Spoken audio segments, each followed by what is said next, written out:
Bienvenue à la parole de ce matin. Nous allons développer un thème que j'ai intitulé « De la foi à la foi ». C'est un grand thème que nous allons voir pendant une très longue période. Par ce thème de la foi à la foi, j'aimerais juste parler de plusieurs dimensions de la foi. J'aimerais vous expliquer qu'il y a plusieurs dimensions de la foi chrétienne. D'abord, il y a la foi qui sauve, puis la foi par laquelle nous opérons des miracles en Jésus-Christ. Vous ne pouvez pas passer à la deuxième dimension des miracles sans toutefois commencer par la première dimension de la foi qui sauve. Rapidement, nous prenons Romains chapitre 10, verset 9. Romains chapitre 10, verset 9, il nous dit: si tu confesses de ta bouche le Seigneur Jésus, et si tu crois dans ton cœur que Dieu l'a ressuscité des morts, tu seras sauvé. Ici, on nous présente une foi qui sauve. Si tu confesses de ta bouche le Seigneur Jésus, et si tu crois dans ton cœur que Dieu l'a ressuscité des morts, tu seras sauvé. La première dimension de la foi, c'est la foi qui sauve, la foi qui nous donne le salut en Jésus-Christ. Cette foi vous permet d'accepter la vérité de l'incarnation, de la mort et de la résurrection de Jésus-Christ. La foi qui sauve consiste à s'approprier personnellement la personne et l'œuvre de Jésus-Christ. Vous ne pouvez pas passer à la dimension d'opérer des miracles si vous n'êtes pas passé par la dimension de la foi qui sauve. Aujourd'hui, nous voyons beaucoup de gens qui se précipitent, qui croient que Jésus peut faire le miracle, qui croient que Jésus peut guérir, c'est bien. Mais avant d'arriver à cette dimension, vous devez commencer par la dimension de la foi qui sauve. Vous devez commencer par accepter Jésus comme Seigneur et Sauveur. Malheureusement, aujourd'hui, beaucoup de gens vont à l'église sans pour autant expérimenter la première dimension de la foi. Et ils s'attendent au miracle, ils s'attendent à la guérison. Vous ne pouvez pas expérimenter toutes les dimensions de la foi sans pour autant commencer par la foi qui sauve. Si tu ne confesses pas Jésus comme Seigneur et Sauveur, les miracles ne vous appartiennent pas. La deuxième dimension de la foi, nous la trouvons dans Matthieu 21, 21. La Bible dit: Jésus leur répondit, je vous le dis en vérité, si vous aviez de la foi et que vous ne doutiez point, non seulement vous feriez ce qui a été fait à ce figuier, mais quand vous diriez à cette montagne, ôte-toi de là et jette-toi dans la mer, cela se ferait. Nous voyons ici la deuxième dimension de la foi. Jésus parle aux disciples qui expriment leur stupéfaction de voir le figuier sécher instantanément. Jésus déclare qu'il pourrait opérer des miracles encore plus grands s'ils avaient la foi. Ici, on nous présente la foi qui opère les miracles. Jésus dit aux disciples de ne pas s'étonner. Mais il leur dit que si vous avez la foi, vous pouvez faire plus que ce que vous venez de voir. Si vous avez la foi, vous pouvez même transporter les montagnes. La deuxième dimension de la foi, c'est la foi qui opère des miracles, la foi qui guérit. J'insiste sur le fait que les miracles ne sont pas donnés à ceux qui n'ont pas expérimenté la première dimension de la foi, c'est-à-dire donner leur vie à Jésus-Christ. C'est ainsi que nous avons beaucoup de gens dans l'église qui n'expérimentent pas la grâce, qui n'expérimentent pas le miracle. Pourquoi? C'est parce qu'ils n'ont pas donné leur vie à Jésus. Les miracles sont réservés à ceux qui ont accepté Jésus comme Seigneur et Sauveur. On peut vous parler des miracles, on peut vous parler de tout ce que nous avons comme avantage dans le royaume de Dieu. Mais n'oubliez pas que ces choses sont réservées uniquement aux enfants du royaume, c'est-à-dire ceux qui ont accepté Jésus comme Seigneur et Sauveur. Quand vous prenez Matthieu chapitre 15 verset 26, il y répondit: il n'est pas bien de prendre le pain des enfants et de les jeter aux petits chiens. Vous connaissez bien cette histoire. C'est une femme qui va demander l'intervention de Jésus. Mais parce qu'elle était païenne, parce qu'elle n'avait pas la foi qui sauve, parce qu'elle n'avait pas encore donné sa vie à Christ, parce qu'elle n'avait pas encore expérimenté la première dimension de la foi, la Bible dit que Jésus a dit à cette femme que je ne peux pas prendre la nourriture des enfants et donner aux chiens. Pour éprouver plus profondément la réalité de sa foi, Jésus lui dit qu'il n'était pas bien de détourner le pain des enfants. Les enfants, c'est les Juifs. Les enfants, ce sont ceux-là qui croient en Jésus-Christ. Il dit, je ne peux pas prendre le pain des enfants pour le donner à des chiens. Les chiens, c'est les païens. Ces paroles peuvent vous blesser. Mais l'intention de Jésus n'était pas de blesser la femme. Jésus lui a dit la vérité. Le pain, le miracle sont réservés aux enfants et non aux chiens. Sont réservés aux chrétiens et non aux païens. La grâce divine, la bonté de Dieu, l'amour de Dieu est réservé aux enfants du royaume, c'est-à-dire ceux qui ont déjà expérimenté la première dimension de la foi, ceux qui ont donné leur vie à Jésus-Christ. Si vous n'avez pas encore donné la vie à Jésus, vous perdez le temps. Oh, venez, ici, il y a le miracle. Nous allons prier pour vous. Avant de prier pour lui, pasteur, demande d'abord s'il a déjà donné sa vie à Jésus-Christ. C'est la première dimension de la foi qui ouvre la porte à la deuxième, troisième et quatrième dimension. Aujourd'hui, l'Église ne prêche plus le salut. Aujourd'hui, l'Église prêche le miracle. L'Église prêche le mariage, le voyage, la bénédiction. Nous oublions que ces choses sont réservées aux enfants et non aux chiens. Ces choses sont réservées aux enfants du royaume et non aux païens.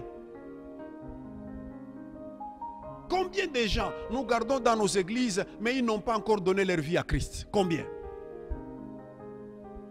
Combien de musiciens nous avons dans nos chorales, mais qui n'ont pas encore donné leur vie à Jésus-Christ? Qui n'ont pas encore confessé Jésus comme Seigneur et Sauveur? Vous ne pouvez pas expérimenter toutes les autres dimensions de la foi si vous n'êtes pas passé par la première dimension de la foi qui sauve. Si vous n'avez pas encore donné votre vie à Jésus, donc vous n'êtes pas éligible au miracle. Vous n'êtes pas choisi pour vivre les intérêts du royaume. Bien-aimés, là où vous êtes, peu importe les années que vous avez passées dans l'église, est-ce que vous avez déjà donné votre vie à Jésus? C'est très important. Jésus n'a rien pour vous si vous êtes païen. Jésus n'a rien pour vous si vous n'avez pas encore donné votre vie à Jésus. Vous allez à l'hôpital, vous trouvez quelqu'un qui est sur le point de mourir. Il vous dit, pasteur, prie pour moi, prie pour moi. Il a peur de la mort. Prie pour moi, je crois que ton Dieu peut faire quelque chose. C'est bien. Mais le problème, c'est quoi? Pour que mon Dieu fasse quelque chose, tu dois être le premier à accepter mon Dieu. Pasteur, ne perdez pas le temps de prier pour les gens qui n'ont pas donné leur vie à Jésus-Christ. La première prière que nous devons faire, c'est demander à ces gens d'accepter Jésus comme Seigneur et Sauveur. Dès l'instant où vous acceptez Christ comme Seigneur et Sauveur, c'est parti. Vous avez le droit aux avantages réservés aux enfants.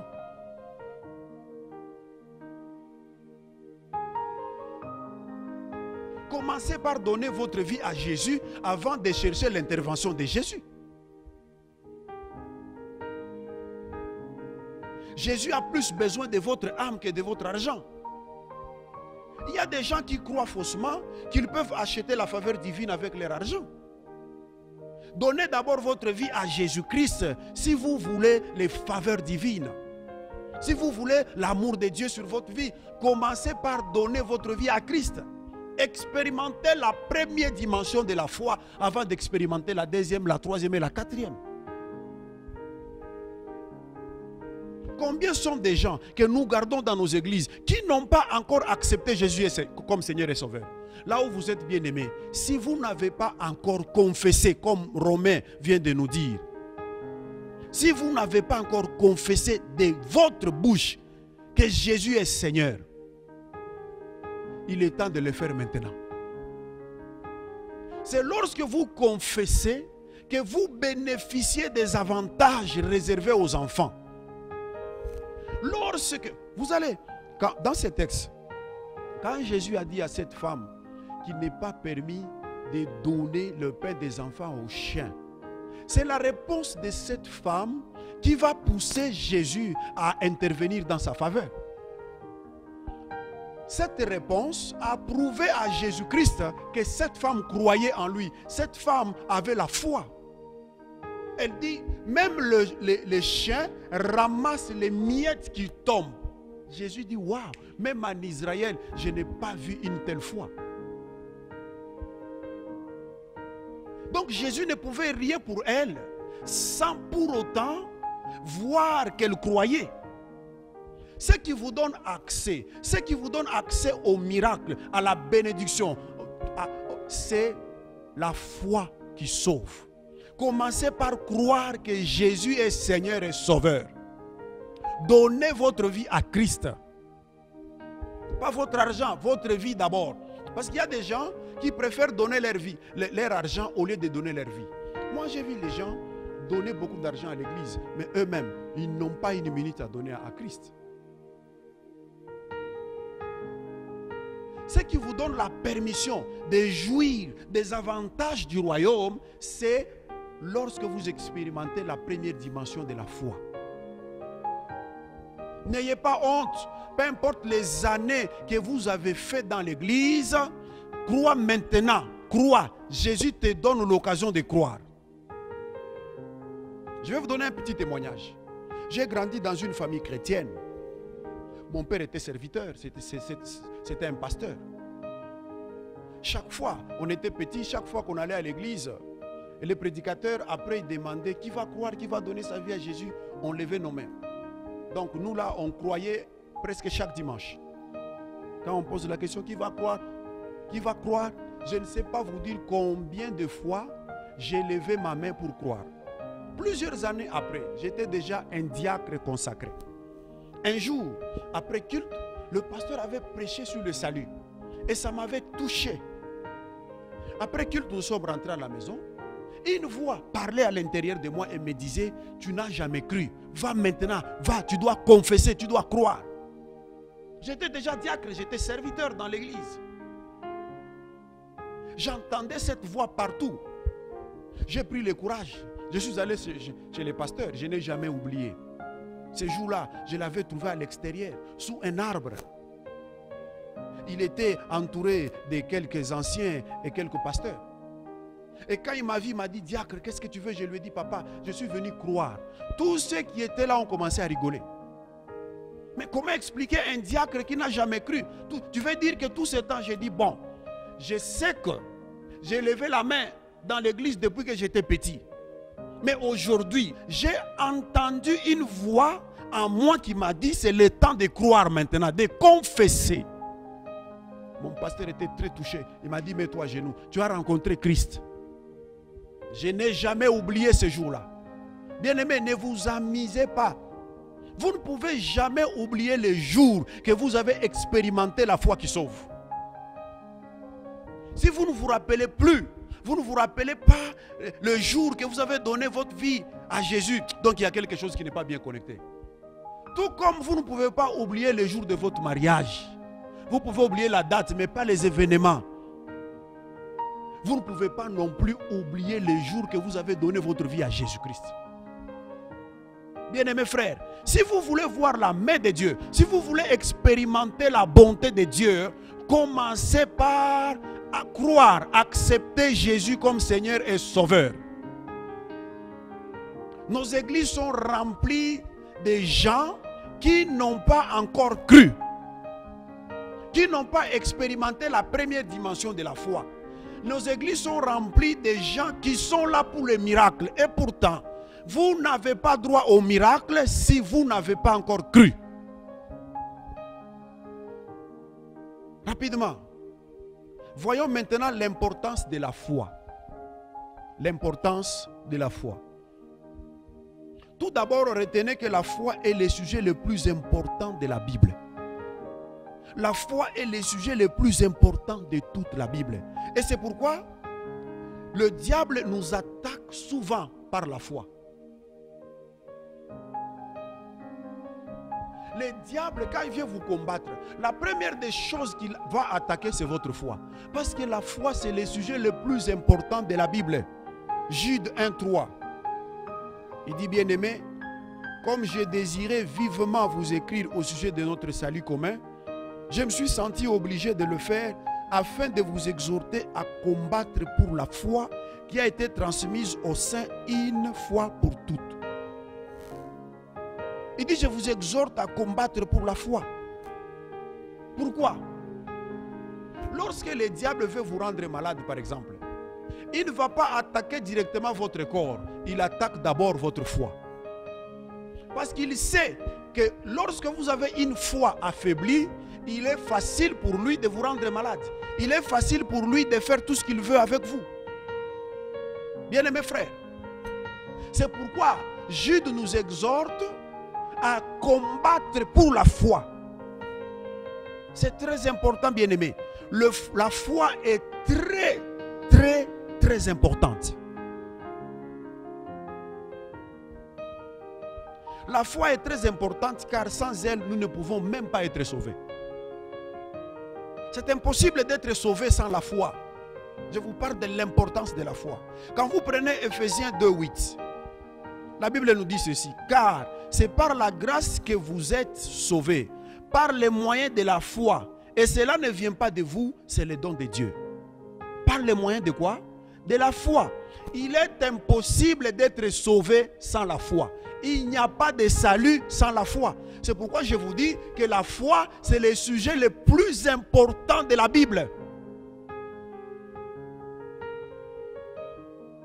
Écoutez ceci, bien-aimés. Il est impossible d'obtenir les résultats dans le royaume de Dieu sans la foi. Tu feras longtemps dans l'église. Tu ne verras pas les résultats. Dans le royaume de Dieu, vous n'obtenez pas les résultats à cause des postes ou des fonctions que vous occupez dans l'église. Non. Les résultats en Christ, vous les obtenez par les moyens de la foi. Toute personne qui n'a pas la foi peut faire longtemps dans l'église sans voir la main de Dieu. La foi est le principal instrument que nous avons pour accomplir les exploits en Christ. Dans le royaume, vous ne pouvez rien obtenir par votre propre intelligence. Dans le royaume, vous ne pouvez pas obtenir par votre argent. Vous ne pouvez rien obtenir par votre argent. Tout ce que vous voulez obtenir dans le royaume de Dieu, il vous faudra utiliser la foi. Sans la foi, rien. Vous ne pouvez rien obtenir dans le royaume de Dieu. Bien-aimés frères, la foi est très importante. La foi est capable de vous donner la victoire tous les jours, sur tout et en tout. La foi est capable de vous donner la victoire. Vous n'avez pas besoin de la foi que lorsque vous êtes malade. Non. Utilisez la foi partout, dans vos affaires. Même dans l'éducation de vos enfants, vous avez besoin de la foi. Dans votre mariage, vous avez besoin de la foi. La foi est une clé qui passe partout. Vous avez besoin de la foi partout, dans tous les domaines. Au travail, utilisez la foi. C'est une clé qui ouvre toutes les portes. Bien-aimés frères et sœurs, sachez que la foi, c'est la beauté même du christianisme. Elle donne de la couleur à la chrétienté. Elle permet de tenir et de résister aux oppositions. La foi. C'est très important. Quand vous voyez quelqu'un dans le royaume de Dieu qui espère les résultats, qui veut voir la main de Dieu sans la foi, il fera longtemps. C'est ainsi que vous trouvez les gens, oh moi j'ai fait longtemps, je ne vois pas la main de Dieu, même ceux qui sont venus après moi. Dans le royaume, il n'y a pas question de faire longtemps. Dans le royaume, c'est un problème d'avoir la foi. Quelqu'un qui est venu après toi peut vivre la main de Dieu s'il a la foi. Oh, nous avons commencé, tu connais toute l'histoire de l'église. Ce pasteur, je l'ai connu quand il était jeune, ce n'est pas ça un problème. Le problème, c'est avoir la foi. dans le royaume, il n'y a rien qui fonctionne sans la foi. Aujourd'hui, nos églises sont remplies des hommes et femmes qui n'ont pas la foi. L'importance de la foi. Retenez encore que par la foi, rien n'est impossible. C'est ça qui fait l'importance de la foi. Et souvent, personnellement, je définis la foi comme la plus grande force dans l'univers. La foi, c'est la puissance qu'on ne peut pas retenir. Rien n'est impossible si vous avez la foi. C'est ce que nous dit Matthieu 17, 20.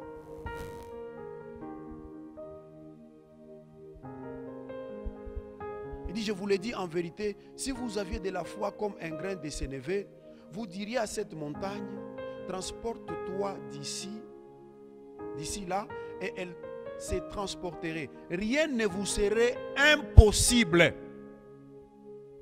Bien-aimés frères et sœurs, le sujet de la foi est tellement important au point que la Bible définit la chrétienté comme la foi. Bukristu ni imani. La chrétienté, c'est la foi, bien-aimés frères. La foi, c'est un sujet important de toute la Bible. L'importance de la foi. Tout comme la fondation est très importante dans la construction, la foi l'est aussi dans la vie chrétienne. Et les restes ne sont que des additions.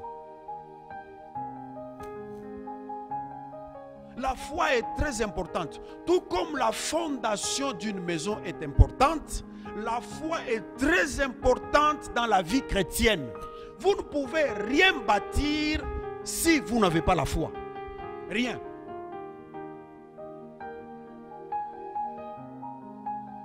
Vous ne pouvez pas parler du salut sans la foi. Il n'y a pas de guérison sans la foi. Il n'y a pas de paradis sans la foi. Il n'y a pas de résurrection des morts sans la foi. Voyez que la foi est la fondation et tout ce qui reste n'est que addition. Miracle, mariage, prospérité, c'est l'addition. La foi, c'est la fondation même du christianisme. Tout ce que vous construisez sur la foi, ça va réussir.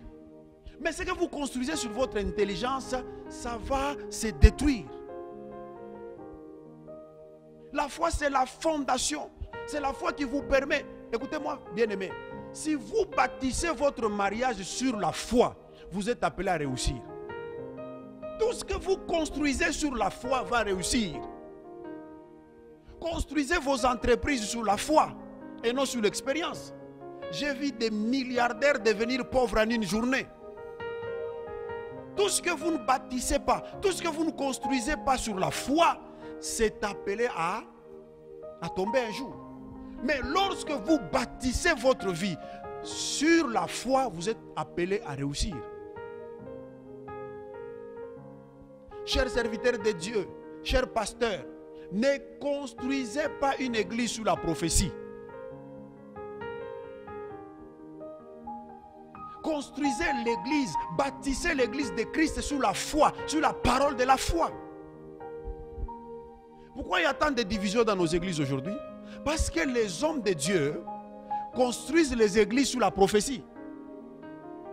Ce n'est pas la prophétie qui peut faire tenir une église, non. Ce n'est pas la prophétie, frère. Vous avez besoin de la foi, vous avez besoin de la parole de foi. Toute église qui n'est pas construite sur la parole, toute église qui n'est pas bâtie sur la foi, elle est appelée à se détruire un jour.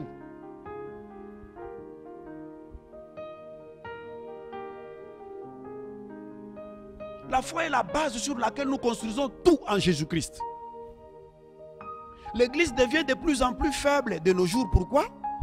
Parce qu'au lieu de tout construire sur la foi, nous construisons sur l'argent, nous construisons sur notre propre intelligence, nous construisons sur la théologie, nous construisons sur les expériences, sur la science. Non! Mettez l'église sur la foi si vous voulez la voir marcher. Si vous voulez réussir dans le ministère, construisez tout sur la foi. lorsque vous enlevez la foi, il n'y a rien qui reste, rien. Tout s'écroule. Miracle, guérison, mariage, tout s'écroule. Enlevez seulement la foi, tout s'écroule. C'est pourquoi le diable aujourd'hui attaque les enfants de Dieu par la foi. Avant d'attaquer votre corps, écoutez, pourquoi Job est sorti victorieux? Parce que le diable n'a pas réussi à ébranler sa foi. Le diable a attaqué ses biens. Le diable a attaqué sa famille. Le diable a tout attaqué. Mais il a échoué d'ébranler sa foi. Job, dans la souffrance, dans le malheur, il dit, je sais que mon Rédempteur est vivant, il se lèvera le dernier. Lorsque la foi est solide, le diable finira par fuir. Bâtissez votre vie chrétienne sur la foi et non sur le miracle et le mariage. Venez, venez ici, il y a des miracles. Venez, venez, vous verrez la gloire de Dieu. Oh, homme de Dieu, merci, prophétise encore. C'est bien la prophétie. Nous ne sommes pas contre la prophétie. Mais lorsqu'une église est construite sur la prophétie, elle est appelée à tomber. Ce n'est pas la prophétie qui fait la force d'une église, c'est la foi, c'est la parole. Vous allez voir, j'ai toujours dit ceci aux hommes de Dieu. Le diable ne va pas vous fuir parce que vous avez l'onction. Le diable ne fuit pas l'onction. Non. Regarde, Jésus fait une prière de 40 jours. Il est loin, il est rempli. Cela n'a pas empêché au diable d'aller le tenter. Le diable n'a même pas eu peur de son onction. Mais qu'est-ce qui va faire fuir Satan? La parole de foi. Jésus n'a pas commencé à prier là-bas. Oh, Satan, Satan sort, sort, sort. Non, non. Jésus était calme. Il a vaincu avec la parole de foi. Construisez l'église sur la parole. S'il y a quelque chose qui fait peur au diable, c'est la parole, c'est la foi. C'est pourquoi aujourd'hui, tout ce que l'ennemi est en train de faire, c'est détruire la foi des enfants de Dieu. Levez-vous, peuple de Dieu. Levez-vous. Ne laisse personne jouer avec ta foi. J'ai toujours dit ceci aux gens. Vous pouvez donner la clé de votre voiture à n'importe qui. Vous pouvez donner la clé de votre maison à n'importe qui. Mais ne permettez pas à n'importe qui de jouer avec votre foi. Aujourd'hui, il y a des loups spirituels qui s'élèvent, qui sont en train de détruire les enfants de Dieu.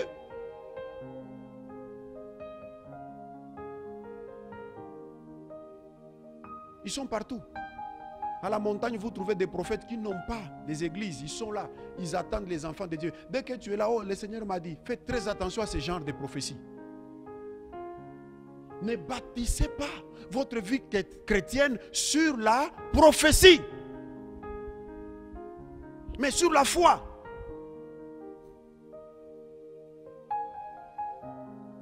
La foi est tellement importante au point qu'elle fut la plus grande préoccupation de Jésus avant de quitter la terre. Il s'est demandé s'il allait trouver la foi au moment de son retour. Dans Luc 18, 8. Il dit, mais quand le Fils de l'homme viendra, trouvera-t-il la foi sur la terre? C'est tellement important que Jésus se préoccupe. Est-ce qu'il va trouver la foi à son retour? Jésus ne se préoccupe pas de l'onction. Non, mais la foi. Regarde aujourd'hui comment le diable est en train de jouer avec l'église. Les enfants de Dieu se plongent dans une distraction extraordinaire, surtout durant cette période de confinement où les églises sont fermées.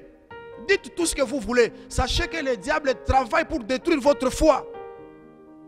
Regarde les enfants de Dieu. Ils ne prient plus comme ils priaient avant la fermeture des églises. Vous refusez de l'admettre. Le diable est en train de travailler en cachette pour détruire la foi des enfants de Dieu. Aujourd'hui, les enfants de Dieu passent beaucoup plus du temps sur les réseaux sociaux que dans la prière. Pourquoi? Toutes ces choses, quel est le plan du diable derrière ce qui se passe? Confinement, il est en train de détruire la foi des enfants de Dieu petit à petit. C'est pourquoi Jude nous a exhorté de combattre pour la foi. Bien-aimés, luttez pour ne pas perdre votre foi. Parce que durant cette période, le diable a libéré les faux prophètes. Le diable a libéré les loups spirituels qui sont en train de ravager les enfants de Dieu qui n'ont pas la foi. Si vous avez la foi, aucun prophète ne peut jouer avec vous. Oh, le Seigneur m'a dit maintenant, et après il te dit, tu dois faire un sacrifice. Fais très attention aux prophètes ambulants. au loup spirituel. Est-ce que vous avez la foi? Construisez votre vie sur la foi. Aujourd'hui, nombreux sont ceux qui vont à l'église mais sans la foi. L'église est dans une distraction extraordinaire. Je ne suis pas contre. Combien de gens vous connaissez qui marchent avec leur Bible en dur, en papier? Combien de gens aujourd'hui? Les jeunes gens ont honte de marcher avec leur Bible. Vous savez pourquoi? Parce qu'il a la Bible sur le téléphone. Je ne suis pas en train de dire que c'est... Bon, je ne juge pas. Le diable est derrière la technologie pour détruire la foi des enfants de Dieu. Dites-moi un jeune qui lit la Bible sur son téléphone et en même temps il est connecté sur les réseaux sociaux. En même temps il lit la parole de Dieu et les images pornographiques défilent dans son téléphone. Le diable est en train de vous détruire petit à petit. Luttez pour votre foi. Ne permettez pas au diable de vous détruire. Ne laissez pas à la mondialisation de vous détruire, de détruire votre foi. Oh, nous avons évolué. La parole de Dieu n'évolue pas. Elle avait évolué avant la fondation du monde. Dieu est le même hier, aujourd'hui, éternellement. Ne cherchez pas à moderniser la parole de Dieu. Ne permettez pas au diable de jouer avec votre foi, de détruire votre foi. Parce qu'il sait qu'une fois il a détruit votre foi, vous êtes devenu facile. Je vous dis que le diable n'a pas peur de votre prière. Il n'a pas fui Jésus quand il a fait 40 jours de prière, il l'a suivi là-bas.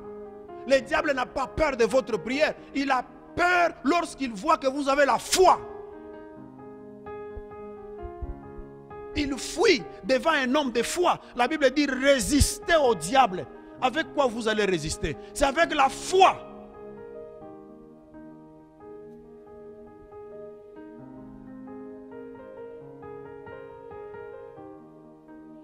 Aujourd'hui, vous êtes dans l'église, mais vous n'avez pas la foi.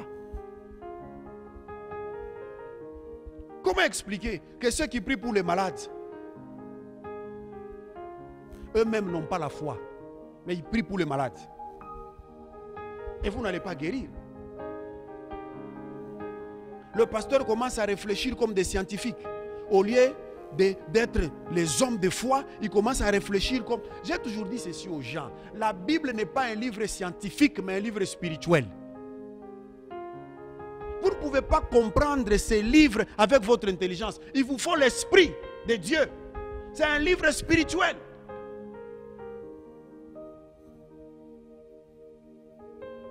Un ancien de l'église qui est censé prier pour les malades est lui-même accro aux médicaments. Il n'a pas la foi. Sa maison, c'est une pharmacie. C'est plein de médicaments. Alors, cet ancien-là qui prie pour toi, tu crois que tu vas guérir? Non. Parce que la Bible dit, s'il y a parmi vous ceux qui sont malades, qu'ils aillent voir les anciens et les anciens vont prier pour eux. Mais l'ancien qui doit prier pour toi est lui-même accro. Il boit le médicament tous les jours de sa vie. Tous les jours. Il va prier pour toi, tu seras guéri? Non. Non. Ayez la foi, bien-aimés. Ayez la foi. Sans la foi, nous ne pouvons même pas guérir de nos maladies. C'est impossible. Matthieu chapitre 9, verset 22. Jésus se retourna et dit, en la voyant, prends courage, ma fille, ta foi t'a guéri. Et cette femme fut guérie à l'heure même. Ta foi t'a guéri. Sans la foi, nous ne pouvons même pas guérir de nos maladies. Chers bien-aimés, comment voulez-vous guérir par la prière alors que vous-même vous n'avez pas la foi? Arrêtez de déranger vos pasteurs. Pasteur, prie pour moi. Pasteur, prie pour moi. Il prie pour toi alors que toi-même tu n'as pas la foi. Ça ne va pas fonctionner. Tu ne seras pas guéri par la foi de ton pasteur. Non. C'est ta propre foi. Quand vous prenez votre foi, vous la mélangez à l'onction de votre pasteur, vous avez les résultats. C'est pourquoi Jésus dit, ta foi t'a guéri. Il n'a pas dit mon onction, il n'a pas dit ma foi. Ta propre foi. Arrêtez de déranger le pasteur. Le pasteur peut prier pour toi. Il peut jeûner 3 jours sans manger. Si toi-même tu n'as pas la foi, ça ne va pas fonctionner. C'est pourquoi moi, j'ai toujours refusé de prier pour les gens qui sont dans la distraction. Quand je prie pour toi, tu dois aussi être en prière. Quand tu mélanges ton onction, ta foi à mon onction, tu as les résultats.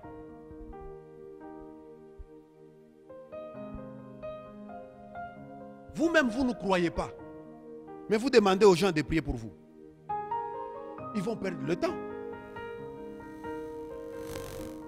Vous obtenez la guérison lorsque vous mettez ensemble l'onction de votre pasteur et votre foi. Ta foi t'a sauvé, ta foi t'a sauvé, ta foi. Jésus répète, il dit ta foi t'a sauvé. Je l'ai dit une fois dans l'une de mes prédications. Vous pouvez aller chez un grand homme de Dieu. Ne croyez pas que c'est la foi de ce grand homme de Dieu qui vous a guéri. Non. C'est votre propre foi.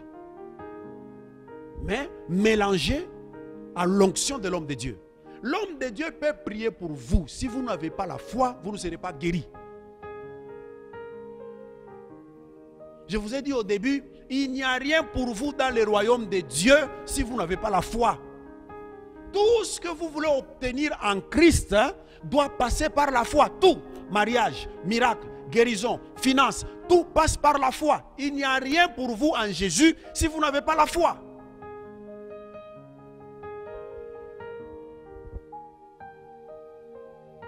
Lui-même ne croit pas à la guérison divine. Il prend les médicaments tous les jours de sa vie. Et vous amenez votre tête, ancien, priez pour moi. Il vous communique la maladie. Il vous communique la maladie. Parce qu'en réalité, c'est pourquoi l'apôtre Paul nous dit de ne pas être pressé, de ne pas imposer les mains aux gens rapidement. En imposant les mains aux gens, nous communiquons soit l'onction que nous avons, soit nous recevons leur maladie. Lui-même a des sérieux problèmes, il va prier pour toi. Il ne croit pas à la guérison divine. Il n'a pas la foi.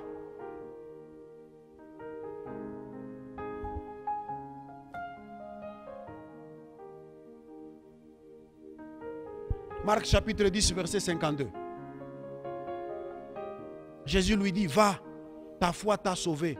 Aussitôt, il recouvra la vue et suivit Jésus dans les chemins. Aussitôt, ta foi t'a sauvé. Il n'y a rien que vous obtenez en Jésus-Christ parce que le pasteur a prié pour vous, parce que le pasteur a prophétisé. Il peut prophétiser, mais ce n'est pas à lui de faire, c'est d'accomplir la prophétie.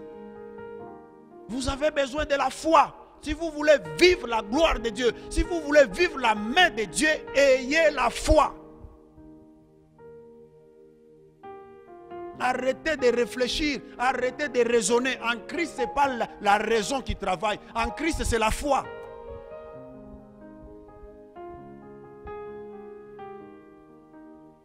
L'importance de la foi. Bien-aimés, sans la foi, nous ne pouvons même pas remporter la victoire.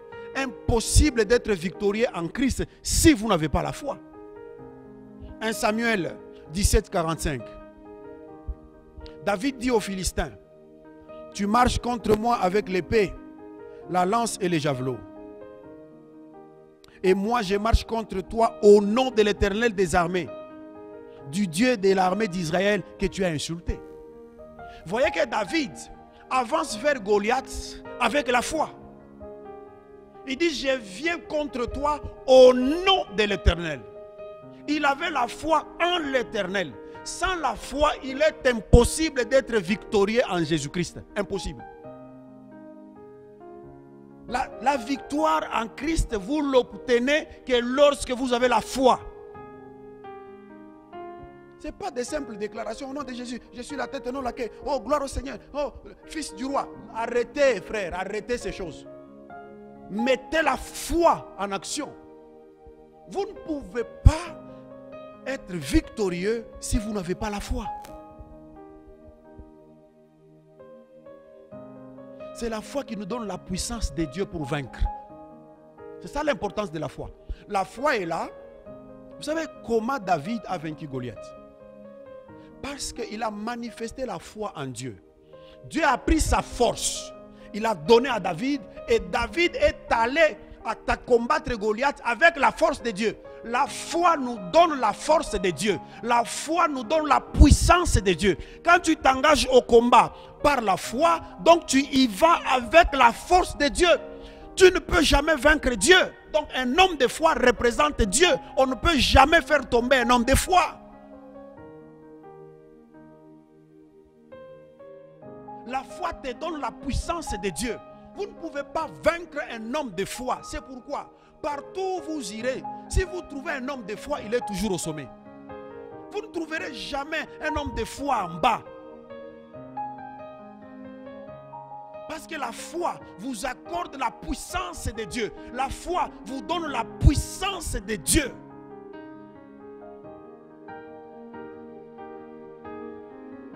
Ce n'est pas pour rien que le diable travaille pour détruire la foi des enfants de Dieu. Regarde même les hommes de Dieu aujourd'hui, avec ce qui se passe au pays. Ils sont devenus tous politiciens. Les hommes de Dieu se sont plongés dans la politique, vous n'avez pas l'idée. Regarde même leurs déclarations sur les réseaux sociaux. Et je me dis, Seigneur, quand est-ce qu'il lit la Bible, celui-ci? Pourquoi il abandonne le ministère pour faire la politique maintenant? Parce que nous traversons une période difficile où même les hommes de Dieu peuvent tomber. Le diable est en train d'attaquer la foi. Quand vous entendez des scandales dans l'église, oh tel pasteur a fait ceci, tel pasteur a fait cela. Vous savez l'objectif du diable derrière tout ça c'est quoi? Détruire la foi des enfants de Dieu. Quand un homme de Dieu tombe, sachez qu'il y a des milliers de personnes qui tombent avec cet homme de Dieu là. C'est pourquoi aujourd'hui il y a des scandales dans l'église. L'objectif de l'ennemi, c'est de détruire la foi des enfants de Dieu. Il y a des gens, après avoir entendu ce que le pasteur a fait, il dit, ah, ça me décourage d'aller même à l'église. Le diable est content. En faisant ces choses, il détruit la foi des enfants de Dieu. Ce qui est grave, c'est que les hommes de Dieu eux-mêmes ont la joie de se critiquer même à la télé. N'est-ce pas, je vous avais dit qu'il allait tomber. Vous avez vu maintenant, je n'avais pas prophétisé. Il est content. Au lieu de pleurer quand un homme de Dieu tombe. Ce que vous ignorez, c'est que derrière tout ce qui se passe, derrière les scandales, il y a la destruction de la foi des enfants de Dieu. Regarde aujourd'hui, le monde est comme paralysé.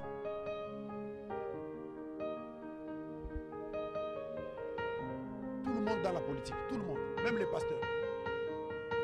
Tout le monde, derrière, nous sommes derrière les hommes de Dieu. Pourquoi? Parce que le diable utilise la politique aujourd'hui pour détruire la foi des enfants de Dieu. Église, levez-vous, ne laissez pas l'ennemi vous détruire. Luttez pour votre foi. Nous traversons une période difficile. Seuls ceux qui ont la foi peuvent résister. J'ai toujours dit ceci.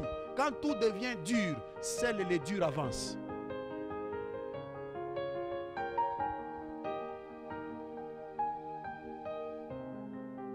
Vous ne voyez pas que derrière tout ce qui se passe, le diable est en train de détruire la foi. Il est en train d'affaiblir l'église. Dites tout ce que vous voulez. Oh, on a fermé les bâtiments, on n'a pas fermé les églises. Vérifiez. Le gouvernement satanique travaille pour détruire la foi des enfants de Dieu.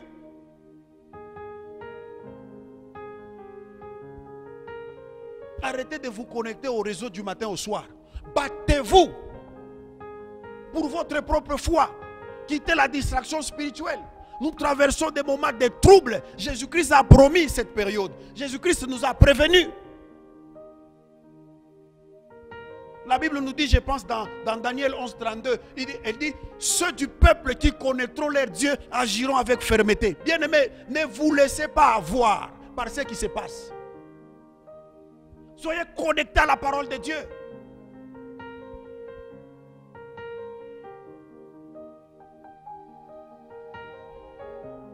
Il est clair que la foi sera attaquée.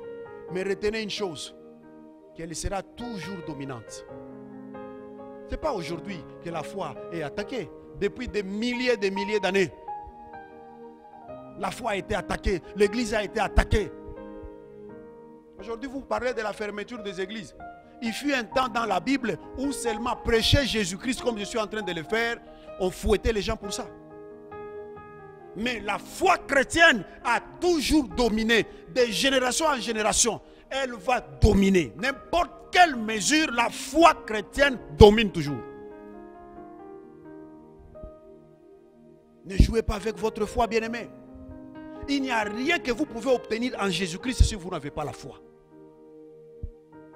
Il n'y a rien que vous pouvez faire en Christ si vous n'avez pas la foi. Ayez la foi. Ne permettez pas à n'importe qui de jouer avec votre foi. En Jésus, vous ne pouvez pas obtenir quelque chose en dehors de la foi. Tout passe par la foi. La victoire, le mariage, la bénédiction, tout passe par la foi.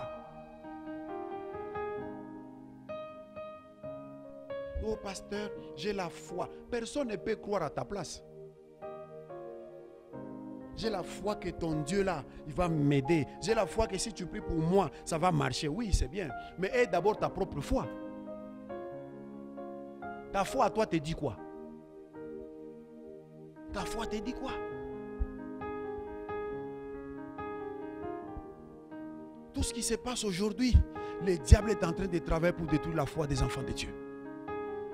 Parce qu'il sait qu'une fois que l'église va perdre la foi, une fois que la foi ne sera pas dans l'église, l'église sera faible, l'église sera facile à attaquer. Mais tant que l'église va rester fondée sur la foi, personne ne peut ébranler l'église de Jésus-Christ. C'est ainsi que les pierres ont été fouettées. Juste après les avoir fouettées, ils quittent, ils continuent à prêcher l'évangile. Parce qu'ils avaient la foi.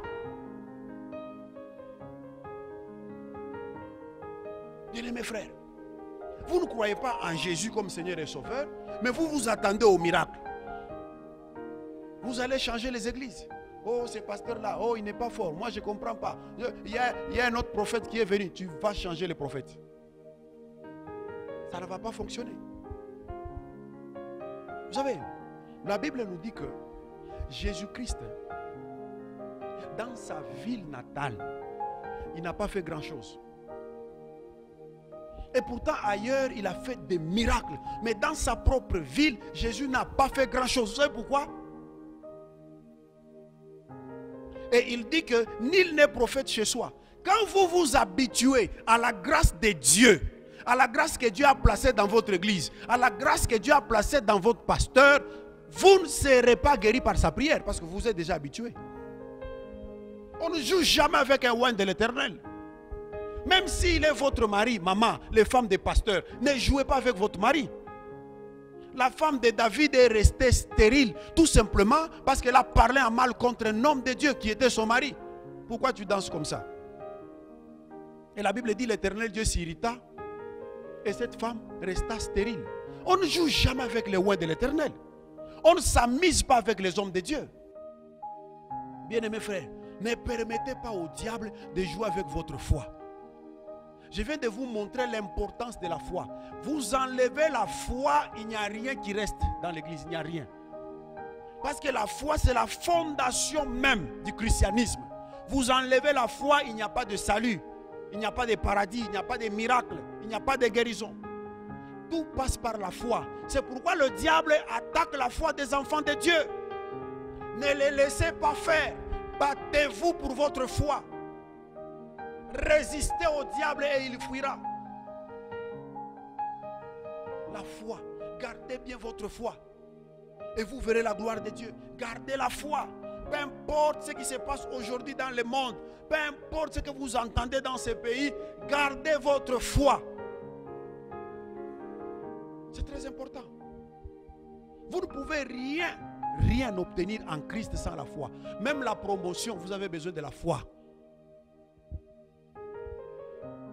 Les médecins vous ont dit quoi? Vous allez mourir avec cette maladie? La foi. La foi. Tout fonctionne par la foi. La Bible dit rien n'est impossible à celui qui croit. Je ne sais pas si parfois lorsque nous lisons la Bible nous comprenons. Rien n'est impossible, pas à celui qui prie, mais à celui qui croit. Lorsque vous croyez, rien ne peut vous résister. Rien. Parce que la foi, c'est la plus grande puissance au monde. Aucun occultiste ne peut faire face. Aucun occultiste ne peut te terroriser si tu as la foi de Dieu. La plus grande puissance au monde, ce n'est pas l'occultisme, ce n'est pas la sorcellerie, c'est la foi. La foi, elle est au-dessus de tous les sorciers. C'est pourquoi vous prenez un homme comme Daniel. À cause de sa foi, la Bible dit, le roi a placé Daniel au-dessus de tous les sages de Babylone, tous les magiciens, tous ces occultistes-là. Et le roi a pris Daniel, il l'a placé au-dessus. La foi. Ayez la foi de Dieu. Ayez la foi de Dieu.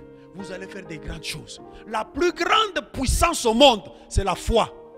Ce n'est pas la sorcellerie. Quand vous trouvez les enfants de Dieu qui ont peur des sorciers, c'est parce qu'ils ignorent celui en qui ils ont cru. Si vous le connaissez bien, si vous savez la puissance que vous avez en Jésus-Christ, aucun sorcier ne peut jouer avec vous. La plus grande puissance au monde, c'est la foi. La Bible dit, si tu crois, tu seras sauvé, toi et toute ta famille. Bien-aimés, je suis venu vous dire, la foi est très importante. Il n'y a rien que vous pouvez obtenir en Christ si vous n'avez pas la foi. Je suis venu vous dire aussi, si vous ne passez pas par la première dimension de la foi qui sauve, si vous ne donnez pas votre vie à Jésus-Christ, sachez que le miracle et tout le reste ne vous concerne pas. Vous avez besoin d'expérimenter la première dimension de la foi, c'est-à-dire la foi qui sauve, avant d'expérimenter la deuxième dimension de la foi qui opère le miracle. Ne vous précipitez pas au miracle sans pour autant donner votre vie à Jésus. Que le Seigneur vous bénisse. Amen.